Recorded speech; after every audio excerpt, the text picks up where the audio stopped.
And joining me on the phone now is Mr. Bill Sawyer. He is the CEO of Lucas Energy on the American Stock Exchange, LEI. Bill, good to talk to you again. It's great to talk to you, Don. Well, Bill, what is the latest with Lucas Energy?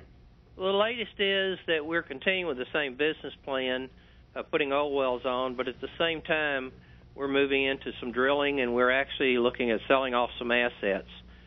We believe we're going to sell off the Eagle Ford assets, hopefully for something around $90 million.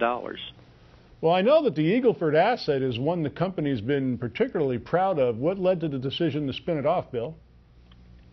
We believe that the Marathon buyout of Hillcorp KKR basically set a value of the assets that maximizes what we think we'll get out of them in the near term.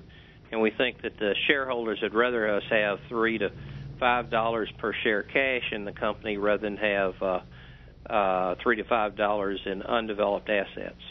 Of course, the company's not only selling assets, you're buying. I've noticed the company issued news they were buying the assets of Nordic Oil. What can you tell us about that? Yes, Nordic Oil is a joint venture partner with us. We actually operate those assets. They have a business plan that goes 2 years. At the end of 2 years, they look for a way out, and we think that it's a good buy for us. It will include some Eagle Ford assets, by the way. Okay, now it seems, Bill, in 2011 in particular, that Lucas Energy's stock price has kind of been following the changes in oil prices. Any comment on that? Well, it looks a little bit like that, but I'm not sure as much about the oil price as it is the stock market. I noticed that as the stock market moves downward, we tend to move downward also, but we're very resilient, and I think we're making quite a comeback.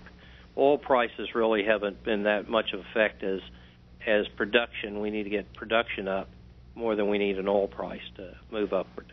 Of course, but on the subject of prices, a certain percentage of your production is actually sold at higher prices than what we see quoted, correct? That is correct. Anything east of Houston, and we have 2 wells in East Texas, the price is more near the Brent crude price, which is about $10 to $15 a barrel more than West Texas Intermediate. Well, Bill, what are you looking at the rest of the calendar year? Well, our big movement is into the second phase, which is looking at the underlying potential and developing it, and we're trying to develop as much as we can with our own money and with partners before the year end. We'd hope to increase our gross production by about 200 barrels a day or more by then. Again, Lucas Energy on the American Stock Exchange, LEI. Bill, congratulations on all developments. Thanks for the update. Well, thank you. Appreciate being on the show, Don. Take care.